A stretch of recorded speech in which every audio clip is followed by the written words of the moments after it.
Feliz Navidad a todos, martes 26 de diciembre de 2023. Por lo que a mí respecta, volvemos a la retaguardia, de momento en condiciones caseras. Mañana o en los próximos días recuperaremos la normalidad absoluta. Mañana recuperaremos también generación euro. Espero que hayáis tenido todos una feliz Navidad dentro de lo que son estos días, que son fechas muy entrañables para los que compartimos los valores cristianos y los valores tradicionales, pero a la vez un poquito delicadas, porque siempre falta alguien, desgraciadamente, y cuando tenemos ya una edad cada vez más personas, o incluso pues son días en los que de repente se producen pues circunstancias que precisamente por ser las fechas que son, pues se agravan un poco más en nuestras cabezas y en nuestros corazones. Pero arrancamos, como digo, la retaguardia de este martes y de esta semana, y lo voy a hacer saludando ya a mi querido Eduardo García Serrano, si soy capaz de entenderme con la máquina. Eduardo, ¿cómo estás? ¡Feliz Navidad! Feliz Navidad, querido Von Campanen, para ti, para toda tu familia, evidentemente. Un abrazo gigantesco de este miembro también de tu familia, que así me considero. Por lo menos así me considera tu padre. Lo sé, lo sé, lo sé. Le tengo un abrazo desde aquí porque nos ve todas las noches. Sabes que es recíproco, nos consideramos. Ayer tuve una discusión jurídica interesante en un lugar que quizás pues era un lugar quizás el menos indicado para estas fechas, pero acerca de aquello, los hijos putativos, los padres putativos, los hermanos de leche. Tú y yo pues nos consideramos hermanos profesionales, hermanos en camaradería y, por supuesto, miembros de una familia compartida y con una amistad desde hace muchos años. Así es. Sí, señor, así es. Así es, esos lazos que son incluso más fuertes que los lazos de sangre, porque los lazos de sangre al fin y al cabo son una imposición biológica, pero los lazos que se hacen por cariño, por camaradería, esos son indestructibles. Esos son indestructibles y son más fuertes que los lazos de la sangre, evidentemente. Y esos lazos son los que nos vinculan a ti, a mí, a tu familia, a tu padre y a un servidor de todos ustedes. Así es, Eduardo, así es. Y seguiremos compartiendo y seguiremos en la lucha. Bueno, lo primero, antes de preguntarte por el tema de nuestros días, llevo unos días un poquito desconectado de la actualidad, que tampoco hay por lo demás, pero antes de preguntarte por el discurso del rey y todas estas cosas, ¿no? Que como prácticamente no hay información, pues es lo que veo que consume las tertulias en los últimos 2 días o en las últimas horas, tengo que preguntarte por el fin de año. ¿Por qué? Por Ferraz, porque antes fuera de cámara me estabas contando una cantidad de anécdotas. Además he estado fuera de Madrid, volví anoche, una cantidad de anécdotas muy jugosas. ¿Cómo vais a pasar el fin de año, Eduardo? Pues cenaremos mi santa y yo, Amparo, en casa, y después nos iremos a tomar las uvas a eso de las 10:30, 11 menos cuarto de la noche. Nos iremos a Ferraz para estar con todos los patriotas que van a tomar las uvas, van a despedir este año nefasto en la calle Ferraz tomando las uvas. Va a acudir una enorme cantidad de gente. Ha habido un grupo de agricultores murcianos que han mandado kilos y kilos y kilos de uvas para que podamos, al son de un bombo, dar las campanadas y tomarnos las uvas en Ferraz. Esa va a ser mi Nochevieja, bien abrigado y rodeado del calor de los patriotas, que no estamos dispuestos a rendirnos, que no estamos dispuestos a claudicar y que, como siempre, los movimientos patrióticos en España están siendo injuriados desde la izquierda y desde la derecha, por supuesto. Con más furia desde la derecha que desde la izquierda. Bueno, pues ahí estaremos en Ferraz y haciendo que los miembros de la UIP, que con tanta furia nos han perseguido, que con tanta furia nos han apaleado y que con tanto ahínco nos piden la documentación para filiarnos y después, bueno, pues abrir unos procesos pues por pisar la calzada, por rezar el rosario, por llevar la bandera, en fin, por estas cosas que en el mundo no se entienden, pues que tengan que estar allí durante la Nochevieja en vez de estar con sus familias. que les pague Marlascón las horas extraordinarias y a ver si hay suerte y se les atragantan las uvas. Solo pido eso, que se les atraganten las uvas. Sí, así es. Oye, esto de filiar, ahora vamos con el jefe del Estado, ahora vamos con el rey, pero esto de filiar a mí me ha hecho siempre gracia, pues desde que estábamos en la universidad y algunas veces, pues bueno, pues participabas, porque además estudiado y cuando eres joven das en algunas cosas. Esto de filiar, que a mí siempre me ha parecido, aquí no somos juristas, pero algo un poco delicado desde el punto de vista del derecho y de nuestros derechos.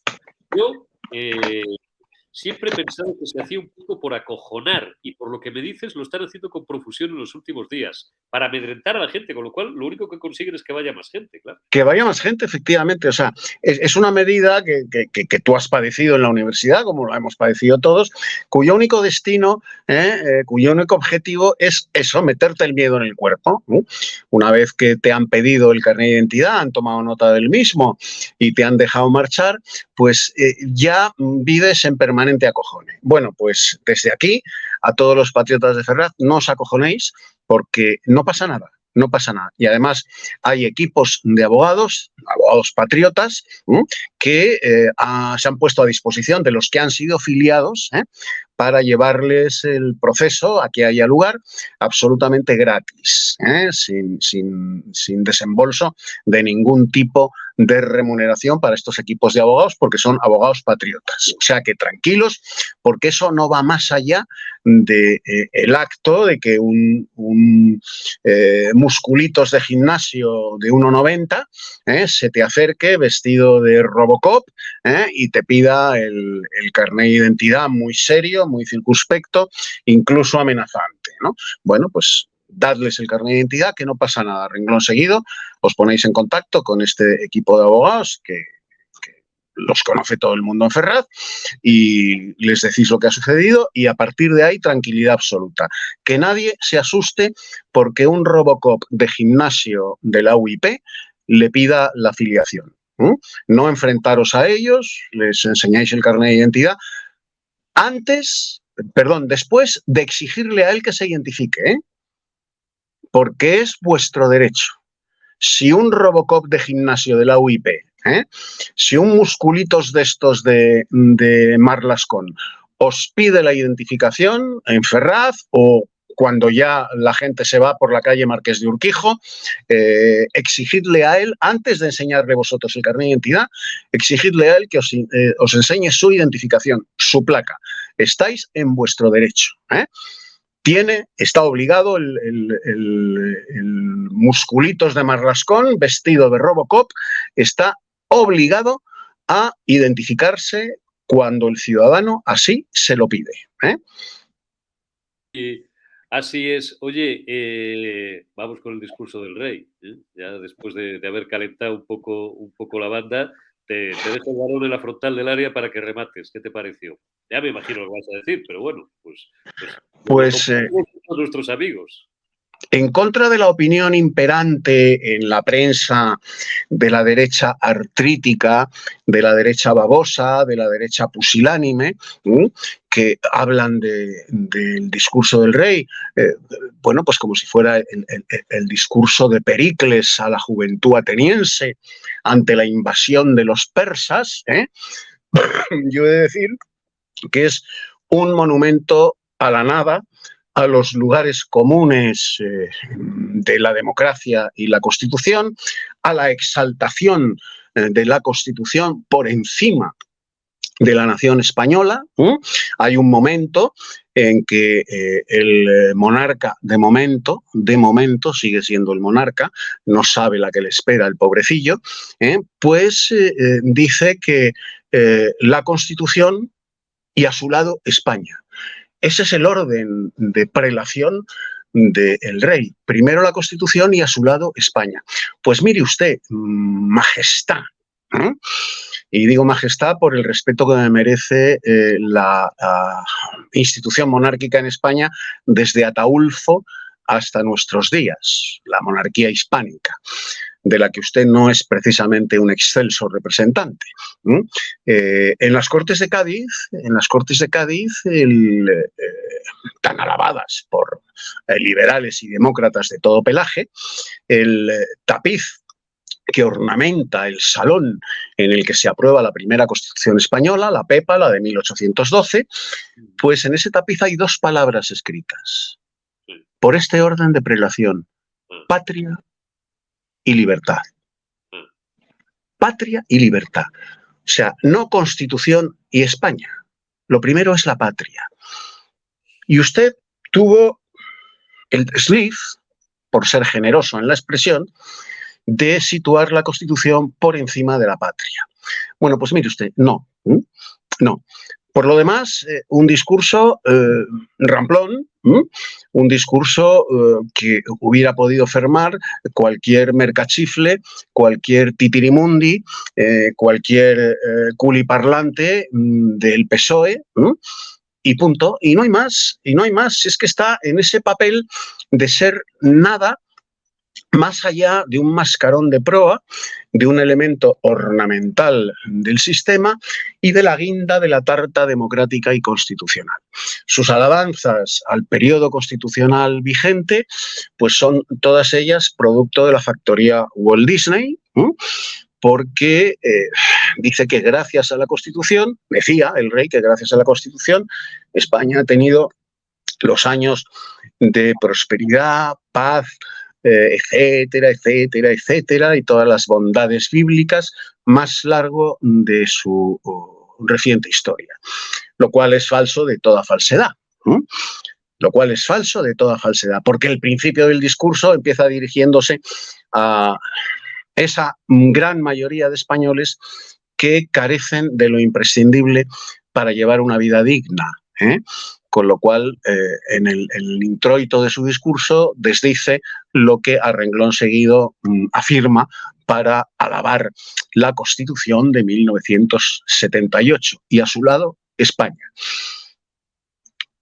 Pero la derecha lameculos, la derecha constitucionalista, democrática y patatín y patatán, pues cree que ha hecho el discurso de Pericles a la juventud ateniense antes de la invasión de los persas. Bueno, pues nada, que sigan así, que sigan así. Por otra parte, la crítica de Sumar, que es parte del gobierno, es sencillamente disparatada, ridícula, absurda, cuando le reprocha al rey, bueno, pues no haber hecho referencia a la Franja de Gaza. Oye, diga usted. Pero ustedes son tontos, sí. Volvemos a Zapatorri. Son tontos porque son comunistas. O sea que... Qué grande la Saza. Oye, y estaba escuchando esta mañana, que ya he madrugado y ya me he puesto al día, porque ya hoy empieza otra vez la pelea, que no les ha gustado ni a los imperialistas vascos, ni a los imperialistas catalanes, a los secesionistas, a los golpistas, porque no ha hecho referencia, Eduardo, ni al problema de España. El problema de España que son, bueno, de España. ¿Cómo decía Aitor Esteban? Que ha sido un discurso ejemplo del nacionalismo español. Claro, del nacionalismo español, sí. ¿Es nacionalista vasco o es nacionalista vasco porque es tonto? Y que no había hecho referencia a la especificidad, o como coño lo llamen, de Cataluña y del País Vasco, y de paso también del nacionalismo gallego. Pues claro, es que para esta gente la historia empieza en 1931 y los que somos, te digo lo mismo, llevo décadas, y lo he mamado con vosotros, llevo décadas diciendo lo mismo, y a los castellanos y a los aragoneses, con perdón, que nos jodan. Claro. Los navarros, ¿no? Si no somos comunidades históricas, pues no sé quién coño lo es en España. Claro, no, para ellos, o sea, el imbécil y un nacionalista devenido en separatista, yo siempre he dicho, Eurico, y tú lo sabes muy bien, que un nacionalista no es más que un separatista que está en párvulos. Bueno, pues para un nacionalista, para un separatista vasco-catalán, la muestra de su imbecilidad congénita, de su cretinismo patológico y, por lo tanto, de su hijoputez funcional, es que creen que sus territorios, sus pequeños territorios, que si no fuera por España carecerían de historia e identidad, pues son el ombligo del mundo. El mundo gira porque existe Cataluña y porque existe Vascongadas. Y entonces que el jefe del Estado, al que detestan, pero al que oyen con fruición, que no mencione y haga una exaltación de los derechos de los catalanes y los vascos a separarse de España, pues es una ofensa imperdonable.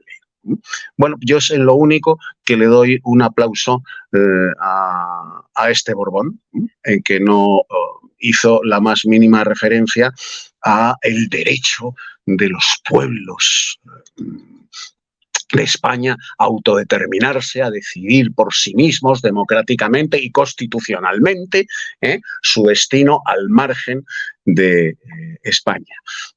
Que se cabrean, que se jodan. Son unos imbéciles, son unos cretinos y además son unos hijos de puta. Unos hijos de puta porque todo enemigo de España, para mí, todo enemigo de España, exterior o interior, es un hijo de la gran puta. Así de simple. Así de simple. Para ti y para todos los patriotas. Pero claro, es que el mayor enemigo de España lo tenemos situado en Moncloa, que por cierto, el PSOE, he observado con sorpresa que lleva 2 días, bueno, 2 días, un día y medio, si nos ven en tiempo real nuestros amigos, chillando, vamos, chillando. No les ha gustado tampoco el discurso del rey, no les ha gustado. Ayer escuché alguna bobada, Cristina Narbona, que no sé si sigue siendo presidenta honorífica o reina madre del Partido Socialista, la señora de José Borrell, la señora de Borrell, diciendo que, bueno, que ellos comparten esa reivindicación de la Constitución. Claro, como tú dices, como es tan ambiguo, pues efectivamente depende de por dónde lo quieras enfocar, lo quieras interpretar, pues puedes estar de acuerdo, completo desacuerdo o ser medio pensionista. Pero lo cierto es que no solamente la izquierda, la extrema izquierda más rabiosa, la extrema izquierda también, que está instalada en Moncloa porque ya son todo lo mismo, pues en privado también están poniendo a parir al rey. Entonces no le ha gustado a nadie. Bueno, le ha gustado a Cuca Gamarra. A Cuca Gamarra, claro. La he estado escuchando también esta mañana. Veo que Vox lo ha hecho, que me parece bien. Cada uno, oye, reacciona en la medida en la que quiere. Vox simplemente se limitó a reaccionar con una cierta aprobación en redes sociales, pero no ha considerado, y están en su derecho, necesario que haya salido ningún portavoz a decir los tópicos habituales. Digo que prácticamente es un discurso que solo le ha gustado al PP.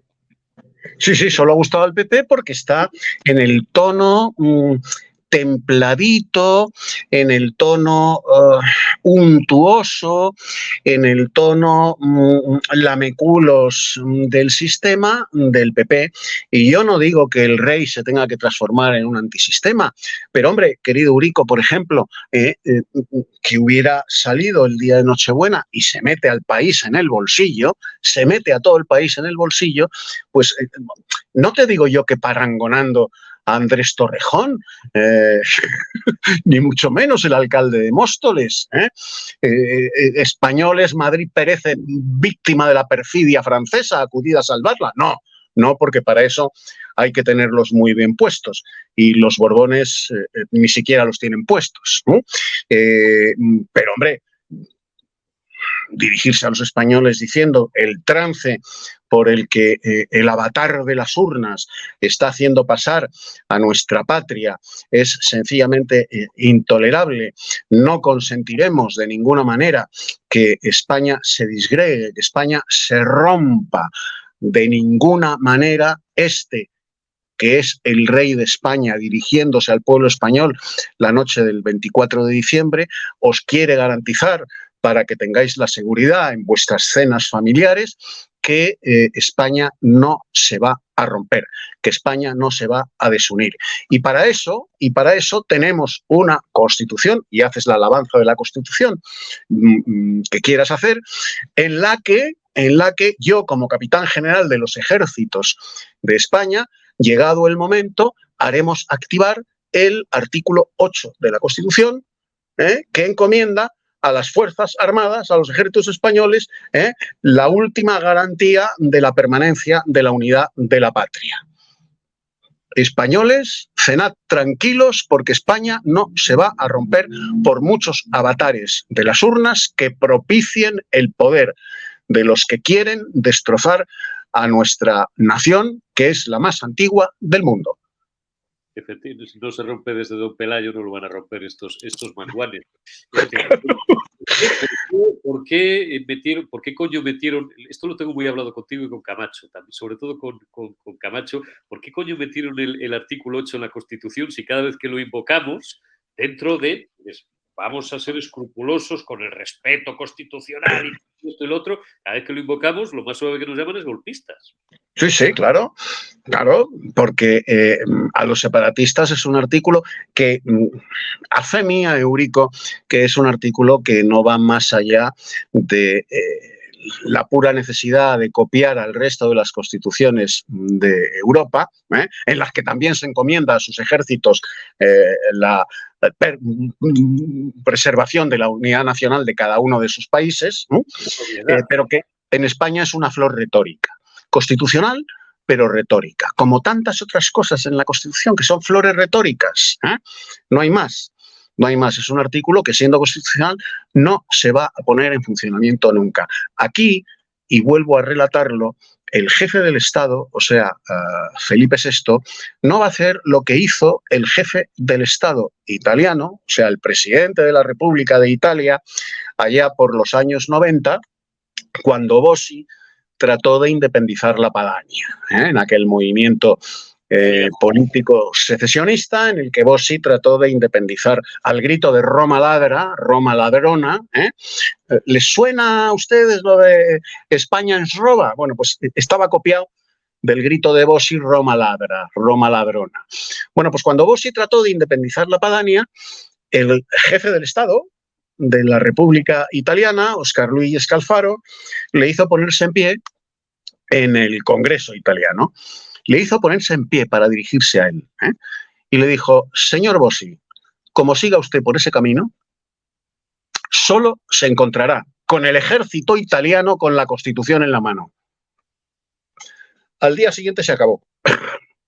Es una pena que en España la República sea, como los dos regímenes republicanos, sobre todo el segundo, siempre sostengo, tenemos muchos, que ha sido la mayor catástrofe y fue un régimen criminal e ilegítimo, porque si alguna vez tuvo alguna legitimidad, que no la tuvo, porque no vamos a recordar las elecciones del 31, etcétera, cuyo objeto no era ese, después los pucherazos electorales, sobre todo el de febrero del 36, nunca fue legítimo, pero claro, dices, pero pensado bien, si en España fuera posible, que no lo es lamentablemente, una república como la que acabas de describir, somos grandes admiradores tuyos y conocedores de Italia, o en Portugal, que no hace, no sé cuánto hace, 2 meses que el presidente de la República, investidos de más poderes de los que tiene aquí el jefe del Estado, pero llamó al jefe del gobierno y le dijo: oye, mira, te han pillado metiendo la mano donde no debes, es decir, en la caja. Ojalá en Portugal, que es un país al que cada día, bueno, queremos más, ¿no? Como panivelistas, valga el palabra y tal, ¿no? Joder, a ver si ojalá volviéramos a veces pensar a 1580 y aunque fuera por 60 años, pues volviéramos a hermanarnos, porque ellos lo tienen muy claro, nosotros no. Digo que nos gustaría que fuera posible en España a lo mejor una república similar a esa, ¿no? Con unos líderes como los descritos, como Scalfaro o como el presidente de Portugal, que pudieran poner al gobierno en su sitio. Aquí tenemos una banda en el gobierno, y no viene a reivindicar a Albert Rivera porque tampoco tiene mayor relevancia, la frase la dijo él o la podría haber firmado cualquiera. Tenemos una banda que en 5 años y medio ha acaparado el poder, se han hecho fuertes, han construido un muro, y he estado reflexionando mucho estos días y es muy jodido Charles, ¿eh? Es muy jodido Charles, Eduardo, ahora. Sí, yo estoy convencido de que, vamos, el repaso histórico que has hecho es impecable, querido Eurico, y que a estos solo se les echa de las instituciones del poder después de haberlas bastardeado, después de haberlas prostituido todas ellas, después de haber comprado voluntades a través de promociones profesionales, etcétera, etcétera, solo se les echa por una medida traumática. Y a eso nos encaminamos, porque a través de las urnas va a ser imposible echarles. Entre otras cosas, porque lo que tienen enfrente es la nada artrítica de la vieja, casposa y con olor a naftalina derecha española de toda la vida de Dios. Esa derecha absolutamente cobarde que no busca el enfrentamiento ideológico, que no busca más que el aplauso de la izquierda, que la izquierda le pase la manita por el lomo y la adjetive de democrática. Y entonces esa derecha, que es en teoría supuestamente la oposición, pues se empalma cada vez que la izquierda le dice qué democrático eres, PP, qué ejemplo de democracia estás dando, las pocas veces que en estos 45 años se lo ha dicho, pues la derecha española, que es tonta de los cojones, esa expresión tan española, que fíjate que es difícil ser tonto de los cojones. Bueno, pues la derecha española de toda la vida de Dios es tonta de los cojones. Y entonces cuando un socialista, y no te digo ya un comunista, le pasa la mano por el hombro y le dice que qué democrática es, pues resulta que es que, en fin, alcanzan el estado del que hablabas tú el otro día de priapismo. O sea, entonces, claro, con estos bueyes, y nunca mejor dicho, porque el buey todos sabemos que es un animal emasculado, o sea, capado, con estos bueyes de la derecha hay que arar. Y es imposible. Y es imposible. La derecha española es la encarnación, alguna vez lo hemos comentado tú y yo, Eurico, la encarnación de la que para mí es la mejor definición del cobarde, que es la que hace Ernest Junger. Junger dice que el cobarde prototípico, el cobarde paradigmático, es aquel que cuando ve que están violando a su madre, sale corriendo a buscar un abogado. Pues esa es la derecha española. Corre, que te corre, que te corre, que te corre, buscando abogados, buscando jueces, buscando demandas judiciales, presentando interdictos, en fin, haciendo la labor de leguleyo, en vez de construir un discurso político de confrontación. Sí, he dicho de confrontación, porque en el punto en el que nos encontramos no cabe más que la confrontación. La confrontación dialéctica dura, rigurosa, exigente, que es lo que España exige en este momento para su defensa. Salir corriendo a buscar abogados al PSOE, a los comunistas y a los separatistas les hace una gracia inmensa. Vamos, que se descojonan de risa de la oposición que les está presentando Feijóo, que el otro día acude a un despachito o a una salita de las Cortes a entrevistarse con el que está destrozando a la nación española, con el que ha traicionado a la nación española, con el que ha traicionado la voluntad de las urnas, con el que ha traicionado incluso su propio programa electoral, con el que ha vendido a España a un prófugo de la justicia que vive opíparamente a cuenta de España en Waterloo. Y entonces acude a reunirse con él. Mal, pero bueno, podemos llegar a entenderlo. Pero encima se reúne con él y no dice delante de todos los periodistas lo que un jefe de la oposición que tal nombre merezca y que tal título merezca, en el momento del saludito, del apretón de manos, que Feijóo estaba sonriendo y haciéndose pipí de gusto, porque estaba con el presidente del gobierno, la gran institución después del jefe del Estado, pues en ese momento, delante del mar de micrófonos y de cámaras que tenía delante, para que no se le pudiera escapar ni pudiera tergiversar sus palabras después a través de sus portavoces, decir delante de todos los periodistas: mire usted, señor presidente, he venido aquí a llamarle traidor a la cara, porque en el hemiciclo no se lo puedo llamar, entre otras cosas, porque usted desprecia el hemiciclo, desprecia el Parlamento y no comparece. Y quiero llamarle traidor delante de toda la prensa de España, para que todos los españoles se enteren que he venido aquí exclusivamente a decirle en su cara que es usted un traidor, que usted ha vendido a España. Y hubiera salido a hombros. Sí, le hubieran sacado como la macareta a hombros. Tenemos una derecha, Eduardo, que ya por no escribe ni artículos. No sé por qué me venía a la cabeza de Francisco Silvela, 1898. España sin pulso. Silvela, y vemos siempre de las fuentes, bueno, en fin, me quedo con las partes positivas del personaje. Siempre cito un libro de Ricardo de la Cierva que me parece extraordinariamente interesante e importante, que es La derecha sin remedio, donde habla de muchas cosas y pega un repaso muy parecido, en buena medida, ¿no?, pero al que acaba de hacer Eduardo. El de Eduardo es mucho más riguroso y más preciso, con todos los respetos a la historia del señor de la Cierva, pero describe la retirada de Silvela como uno de los misterios todavía por resolver en la reciente historia política de España. Destaca, que, en fin, pero me quedo con ese celebérrimo artículo de España sin pulso. Yo no sé si estamos sin pulso o a lo mejor necesitaríamos más que un Silvela, un Zola, para que hiciera un Jacús. Pero yo acuso. No veo yo a Feijóo o a alguno de sus asesores, a los que conocemos, con todos los respetos, no les veo firmando una pieza editorial tan cuajada como la del señor Zola o la del señor Silvela. No, de ninguna manera, porque en fin, vuelvo a repetirlo, incluso me pongo cansino. Es que es la derecha más cobarde, más pusilánime y más blandengue que ha habido en España desde don Antonio Cánovas del Castillo hasta nuestros días.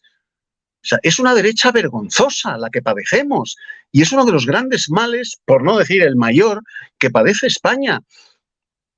España cuenta con la izquierda más casposa, más rencorosa, más vengativa, más montaraz, más agreste de toda Europa. La prueba es que es el único país de la Europa occidental y oriental que tiene comunistas en el poder, después de la historia negra del comunismo, conocida ya a niveles estratosféricos. Bueno, pues España tiene comunistas en el poder y tiene separatistas en el poder. Pero enfrente, ¿qué hay? Enfrente no hay nada. No hay nada, no hay más que una derecha que busca el aplauso de la izquierda, que busca las bendiciones de la izquierda y que lleva 48 años arrodillada ante la izquierda. Una izquierda que la ha dejado gobernar 2 veces. 2 veces en 48 años.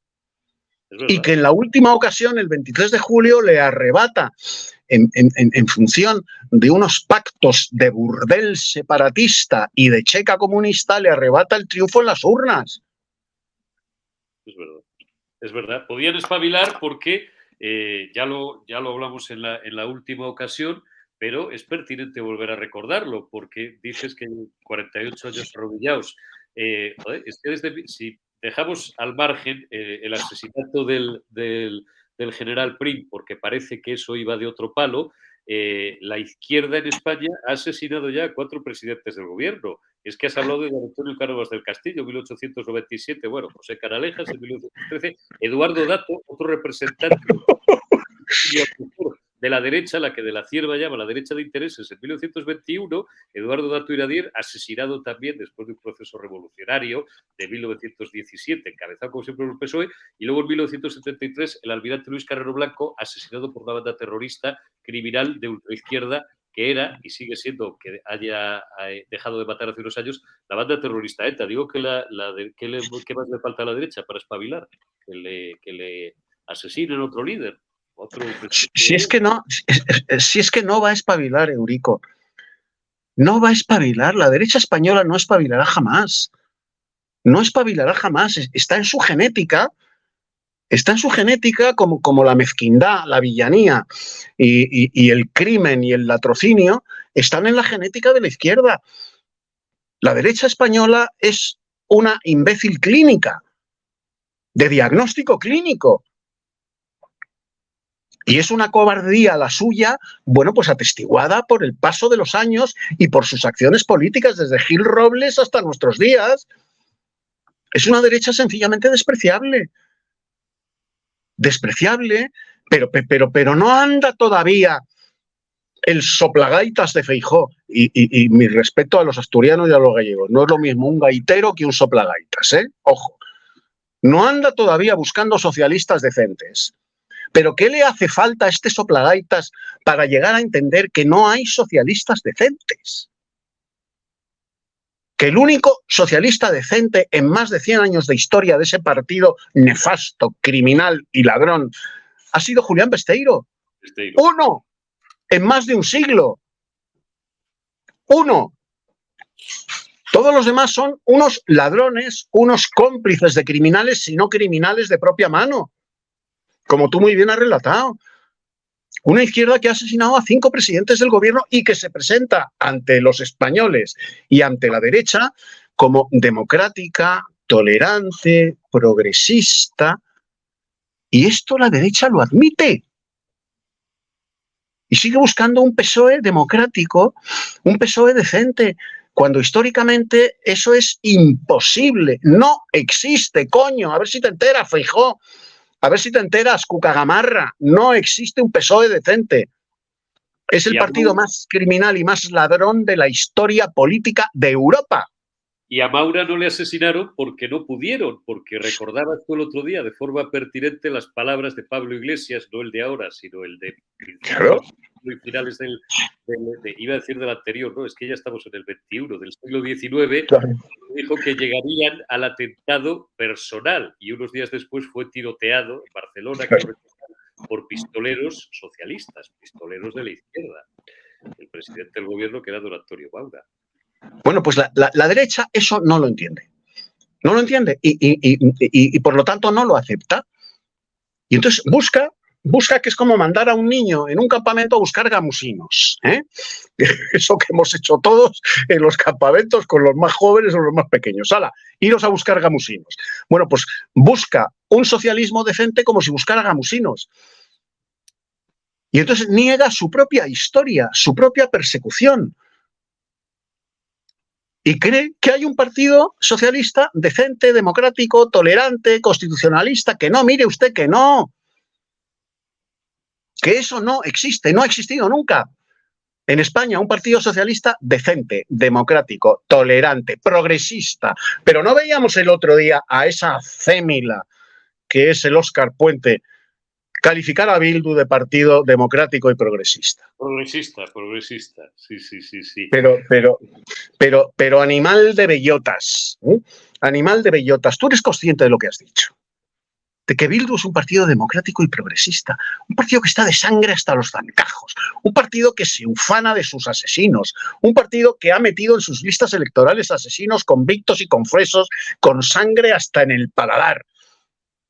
Y tú calificas a esa chusma de asesinos de partido democrático y progresista. Eres un animal de bellotas, hombre. Es que en España no se premia más que a los tontos, a los necios y a los que meten bulla y no hacen nada más. He ahí a Óscar Puente y a toda la demás chusma que se sienta en el Congreso de los Diputados bajo la bandera del PSOE. Son una colección verdaderamente... Si don Benito Pérez Galdós estuviera haciendo las crónicas parlamentarias, como hizo las brillantísimas crónicas parlamentarias de la época de la Primera República, lo que estaría diciendo de esta chusma, lo que estaría escribiendo don Benito, le daría para otros episodios nacionales. Sí, o para el esperpento de Valliclán. Me parece a mí pertinente, porque me parece a mí bien y porque es pertinente terminar como cuando hemos empezado a hablar del jefe del Estado, has introducido sabiamente, sobre todo, dos elementos. Uno, el de la patria, y otro, esas referencias sociales con las que arrancaba el discurso y tal. Digo que me parece a mí bien, lo digo por tercera vez, terminar, y tú lo vas a glosar mejor que nadie, con las palabras, la frase de un paisano, porque el origen era de Ramiro Ledesma Ramos, aunque después pues, fue asumida también por José Antonio y por todos los falangistas, cuando se referían, y como hemos hablado mucho de la derecha, vamos a superar el concepto derecha, a la patria, el pan y la justicia. A lo mejor nos haría falta volver a recuperar parte, ese espíritu, en su totalidad.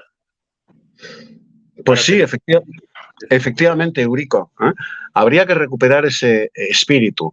No hablo yo de los modos y maneras de los años 30, pero sí del espíritu de ese castellano ilustre que fue Ramiro Ledesma Ramos. También por cierto, zamorano, funcionario de correos. Sí, señor. Uno de los intelectuales o el intelectual más poderoso de la época, y asesinado sañudamente, como tantos y tantos y tantos centenares de miles de patriotas, por la izquierda en 1936. Era un intelectual de tal dimensión, nacional e internacional, en Alemania era muy conocido también, donde él estuvo estudiando, que cuando es asesinado, brutalmente asesinado por el Frente Popular, cuando Ramiro Ledesma Ramos, ese zamorano tan ilustre como Viriato, a mi modo de ver, es asesinado, Ortega y Gasset dice de él: no han asesinado a un hombre, han asesinado una inteligencia. Ese era Ramiro Ledesma Ramos, el padre del patriotismo social, el padre de esa trilogía, el pan, la patria y la justicia, y el padre ideológico de esa frase que finalmente pronuncia José Antonio Primo de Rivera muy poco antes de ser también asesinado por un tribunal venal. Mi sueño y el de la falange española de las Jons es el de la patria, el pan y la justicia para todos los españoles, pero fundamentalmente para aquellos que por carecer de pan y de justicia no pueden reconciliarse con la patria. Porque el patriotismo, si no es social, Eurico, y tú lo sabes como buen zamorano, como buen hijo de aquellos caudillos de Castilla, Ramiro Ledesma Ramos y Onésimo Redondo, el patriotismo, si no es social, es charanga, es folclore, es pandereta, es zambomba, que es lo que es el PP. Mucha banderita, mucho Manolo Escobar, y mucho soy español, español, español, pero nada más. Porque para el PP y su cúpula dirigente, el patriotismo está en el bolsillo, no en el pan, en la justicia y en la patria, en la que no creen. En la que no creen. Solo creen... Sí. Dime. No, perdona. No quería cortarte para terminar, porque era la frase con la que quería que termináramos esta conversación, con la patria, el pan y la justicia, pero perdona, que te he cortado la última idea. No, ya está todo expresado. Ya está todo expresado. La España de los caudillos agrarios, decías. Yo te confieso, como me aburren los túneles, ya te lo he dicho más de una vez, yo sigo subiendo el puerto y sigo pasando por Lavajos. Y bueno, pues no me paro porque es un sitio un poco complicado para pararte, pero en fin, ¿no? Lavajos, para quien no lo sepa, sigue habiendo un monolito, vamos, lo había hasta hace poco. Supongo que no lo habrán quitado porque no tendrá valor para hacerlo, evidentemente. A Onésimo Redondo, otro de los grandes caudillos de Castilla. Onésimo Redondo, caudillo de Castilla, presente. La patria, el pan y la justicia, para quien siga pensando que los representantes de determinados valores son los defensores de las oligarquías, de los de siempre, de los poderosos, de los ricos, de los millonarios, si ahora mismo los únicos defensores de las élites y de sus intereses son básicamente los socialistas en el poder y los que van a heredarles, que como sigan por este camino, pues verdes las van a segar durante años, no durante décadas. Así es, querido Eurico, el punto de encuentro de todos ellos, tienen dos puntos de encuentro, ¿eh? Esa derecha estúpida, babosa, untuosa, blanda y cobarde, y la izquierda casposa, miserable, ladrona y asesina, tienen dos puntos de encuentro. La Constitución y la Agenda 2030. Están muy a gustito los dos defendiendo lo mismo. Pero los que predicamos la patria, el pan y la justicia para todos los españoles, pero fundamentalmente para los que por carecer de pan y de justicia no pueden reconciliarse con la patria, resulta que somos unos fascistas ultramontanos, antisistema, unos apestaos que hay que perseguirnos, ¿eh? Y para eso sí se unen el PSOE y el PP, para perseguirnos a nosotros. Bueno, pues aquí estamos. Y que vayan viniendo. Y que vayan viniendo. Eduardo García Serrano, como siempre es un placer volver y será un placer empezar el año contigo, pero desde luego ha sido un placer el volver de esta Navidad agridulce contigo. Cuídate mucho, amigo, y te envío un abrazo muy fuerte, camarada. Cuídate. Un abrazo enorme, queridísimo Eurico. Hasta el año que viene. Hasta el año que viene.